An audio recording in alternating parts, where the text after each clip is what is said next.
Hello. Welcome back. Today we're going to be talking about my DLC Las Vegas winning list, Emerald Steel Discard. All right, here's the deck.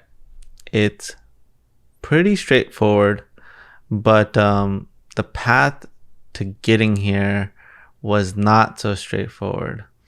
I want to thank my testing partner, Lorcana Bro, and I wanted to thank my Atlanta local friends for helping me throughout the DLC tournament. I couldn't have won that tournament without them. So let's dive into it. All right. So the deck is unusual on one front, and that is we only have one drop, which is 4 Diablo. We do have Cove, but that's not necessarily a one drop thing that you often play on turn one. You sometimes just don't play anything on turn one. So in this deck, you are really trying to get this Diablo, right? Because that's going to help you in your aggro matchups, and it's going to help you in pretty much every matchup, because the threat of shifting this Diablo is just incredibly strong, as we know from last set. But the major innovation in this deck is Morph. That's not a card that we really saw when Bucky was around, because Bucky was kind of in that slot. Since we don't have Bucky, we need to have access to more incredible starts, and Morph is one of those incredible starts, because you can go Morph into Beast. But sometimes if you don't have this Diablo, then you can still go Morph into Diablo a turn later and follow up with a Pete, which is incredibly strong, which allows you to dodge a lot of the ways that they would remove Diablo, which is amazing. So the premise of this deck starts actually with Prince John.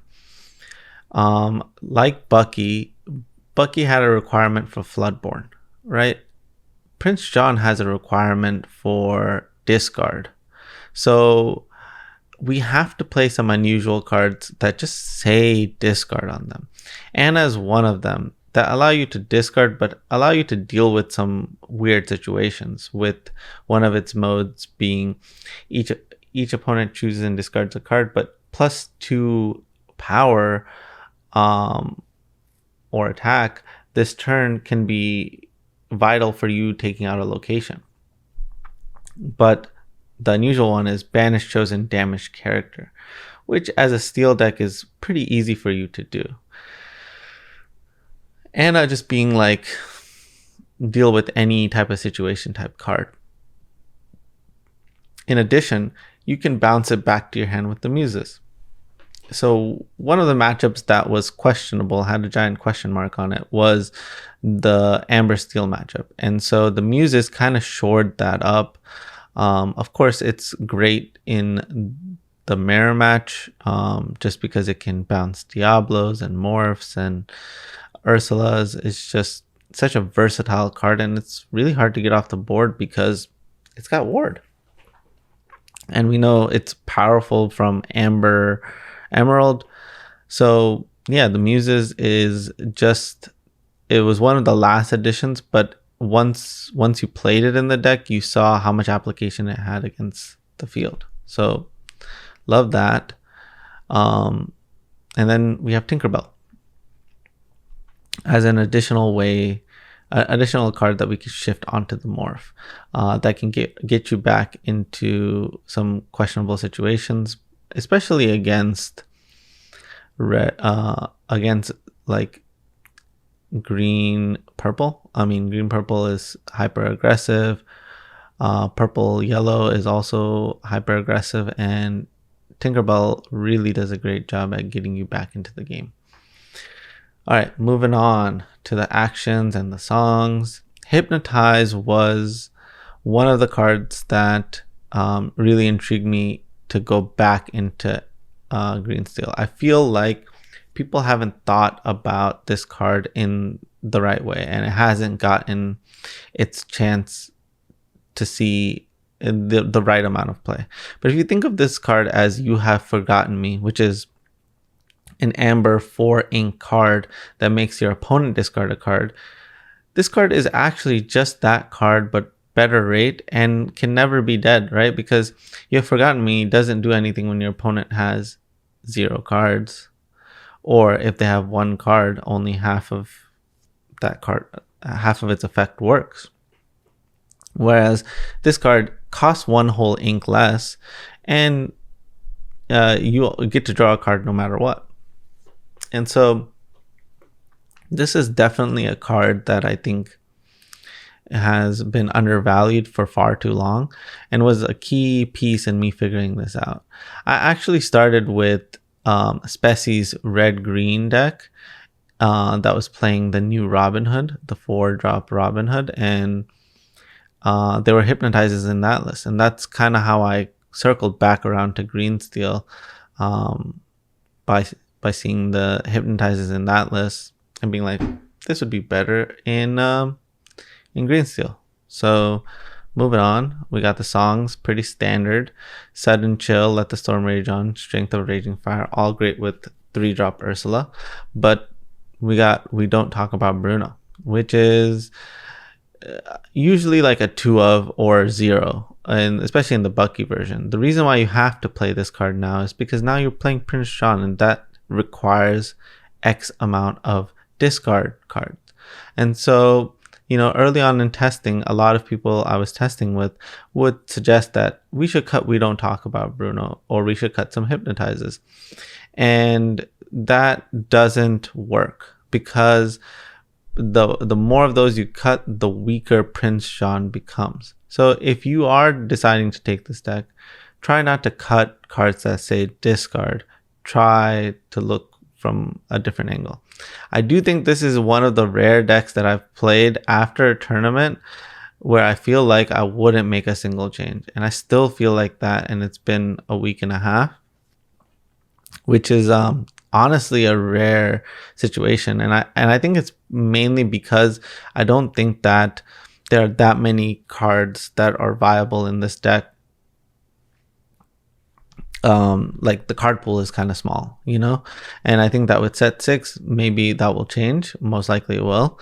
But for right now, I'm pretty certain this is the list. For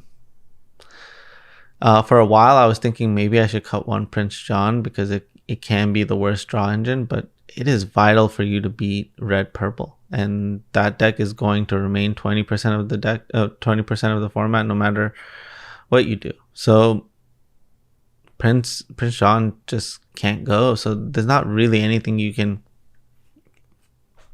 in my opinion, that I would change or cut. I think that this feels like the perfect 60. And moving on, so we got Hidden Cove. Why is this card still in the deck? It creates the most anomalies in the game, in the sense that people never play around it. And so people not playing around it and most of the time they shouldn't play around it. The Hidden Cove just catches people off guard. Like, a common play pattern is you play your Diablo and your opponent quests with like a 1-drop Robin Hood, and then you just play a Hidden Cove and take it out, and all of a sudden they don't have a 1-drop, but you still have your 1-drop, and it becomes even more difficult if you're able to shift a Diablo and it just gets out of hand, right? And the other thing about Hidden Cove is it allows you to dodge things like Brawl, which is, a lot of the format is red, so you want to be able to deal with those things. So that's my justification on the list. Let's move on to mulligans. All right, but before we move on to mulligans, I'm gonna tell you about a mulligan guide that I made that's going to be in the description of this video, available to everybody, and I just want to give you a quick breakdown. So the cards that are bold, those are the cards that you're always trying to mulligan in any matchup, every single time. And you can see that I have a 1, a 2, a 3, and a 4, right? You're trying to get Diablo or Morph Diablo or Morph Beast, some combination of those. And you really want just one of them to link up, or if you have both of them, that's incredible. If you're able to go Diablo, shift the Diablo, Morph, shift the Beast, that's like your best draw. That is just your absolute bonkers best draw. So that's kind of the way to think about this guide. The rest of the cards are just how high I prioritize them. But at the end of the day, you have to be thinking about those cards in like all the time. And I'm making micro adjustments to this list all the time in my head, but you just can't do it to at like a perfect degree, because let me give you an example. There are like probably right now 6 major variants of blue red, right? Each variant will make me change my evaluation of all of these cards.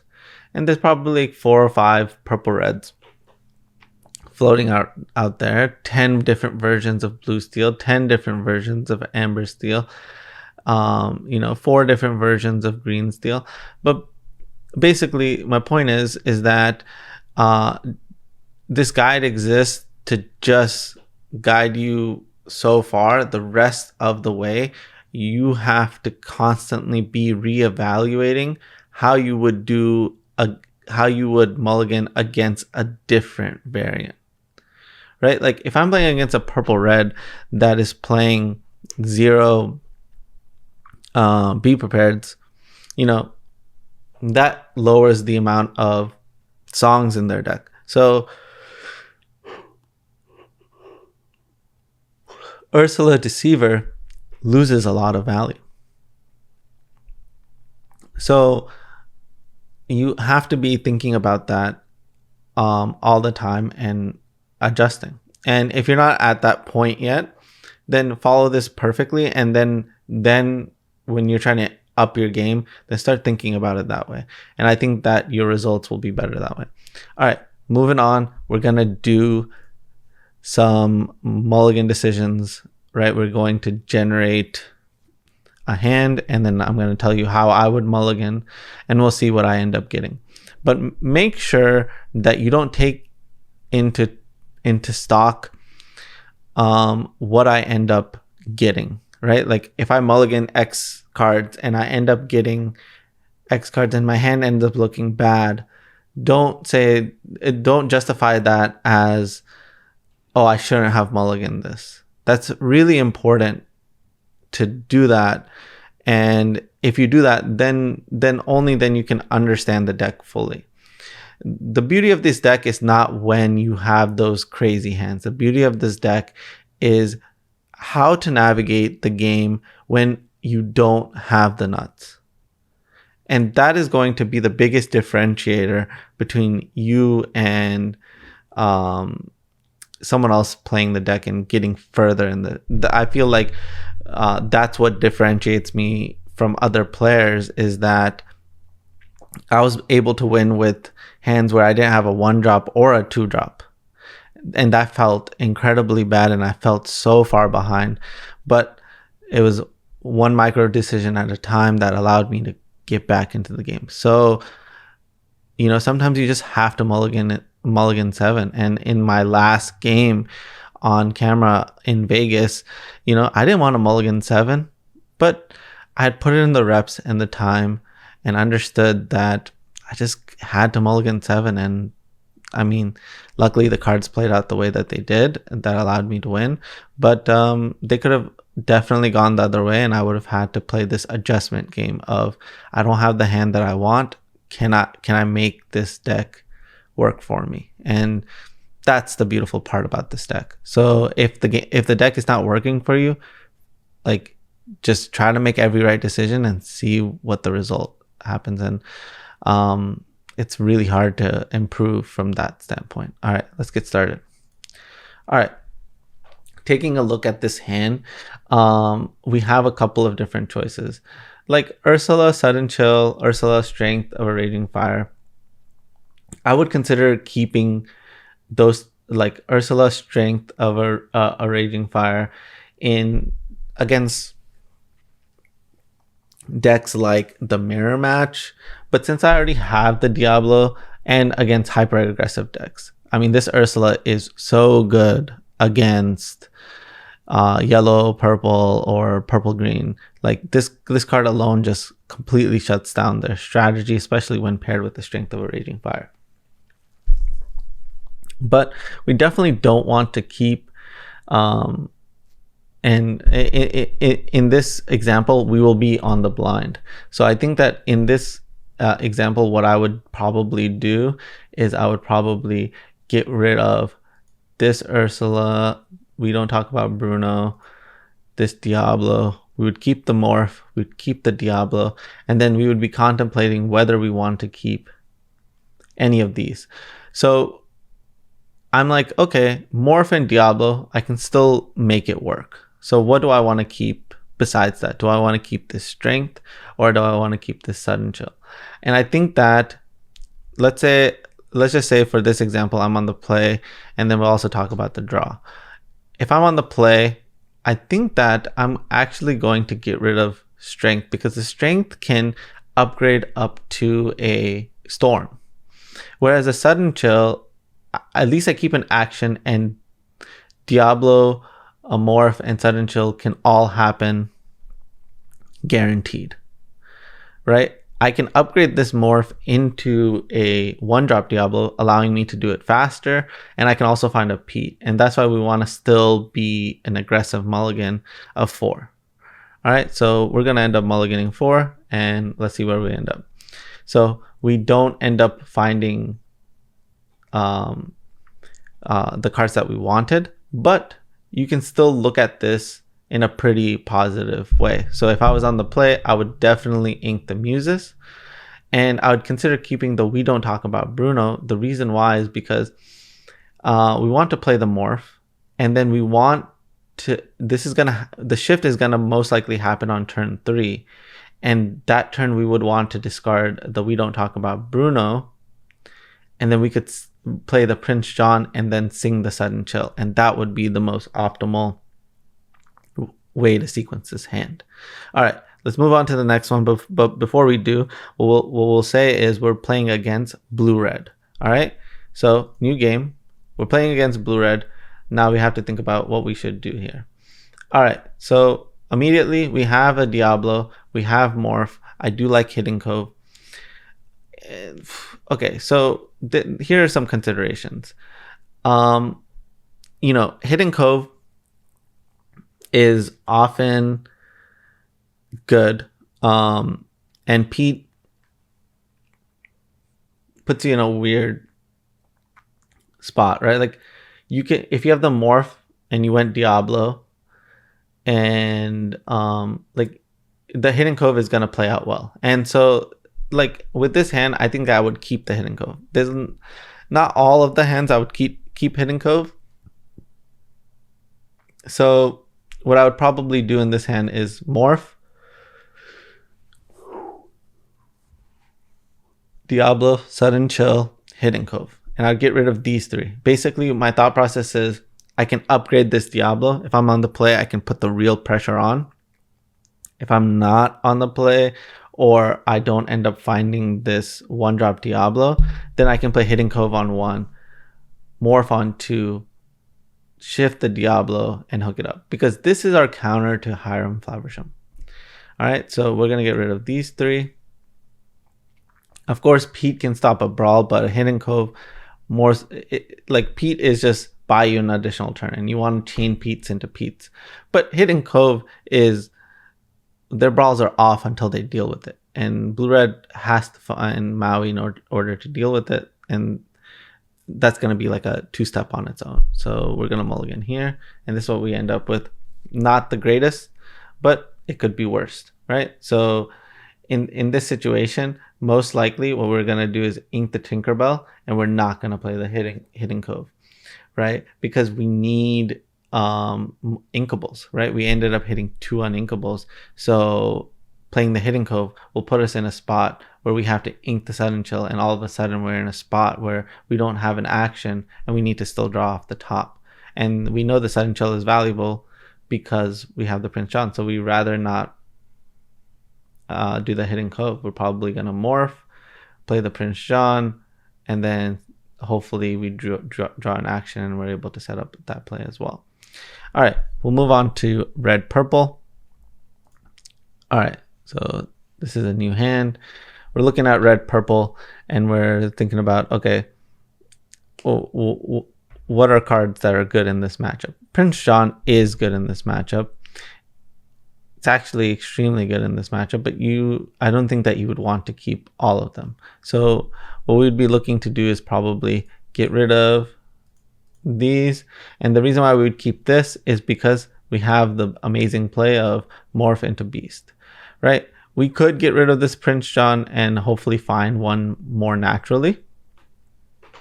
And I mean, honestly, that's what we probably should do, because right now we're risking not having enough ink, right? So since we already have a turn 3, even though Prince John is amazing in the matchup, we're gonna keep the morph over beast. But if we didn't have morph beast and let's say this was Diablo, I would keep a Prince John because Diablo doesn't interfere with Prince John, but Prince John interferes with morph into beast. So we're gonna mulligan like this. And this is where we end up. Great hand. Happy with it. All right. Glad we mulliganed the Prince John, but we don't have to take this into stock. And then lastly, we'll do Amber Steel and call it a day. All right. So let's go into Amber Steel. Looking at this hand, we have a lot of great choices, right? We have this Ursula. We have this Diablo. We could keep this Ursula and the Strength. The Pete is also good. Honestly, like, this is actually extremely difficult. We definitely want to keep this Ursula Deceiver, especially if we're on the play, but even on the draw, right? Because like, let's say they go Cinderella on turn 1 and they can deal with this Diablo. That means I'm not going to play this Diablo. I'm just going to ink it and then play the Ursula. You know, and then that puts me in a position to where I can just go into Pete or into Ursula.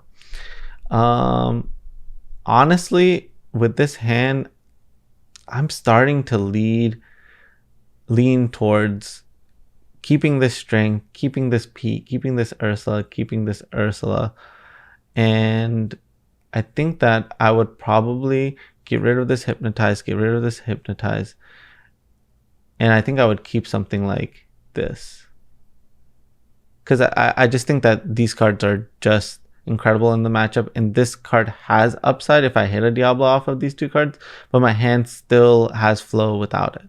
So I'm going to mulligan these 2, and this is where we end up. And so now I kind of have a choice of whether or not I want to play the Diablo on 1 or I don't, right? And the sudden chill is usually not worth very much in this matchup against Amber Steel. So it's possible that I go ink the sudden chill, play the Diablo. But that leads me down a path of potentially needing to ink my Strength, which I don't want to do because I have this Ursula. And I want to set up a situation where I can play this Ursula and deal with it. So this Diablo is still questionable for me to play. Obviously, we have the upside of drawing a Diablo, but sometimes it's better not to play the Diablo and not lean towards your best draws. And you need every card to make your non-Diablo games or non-Beast games work.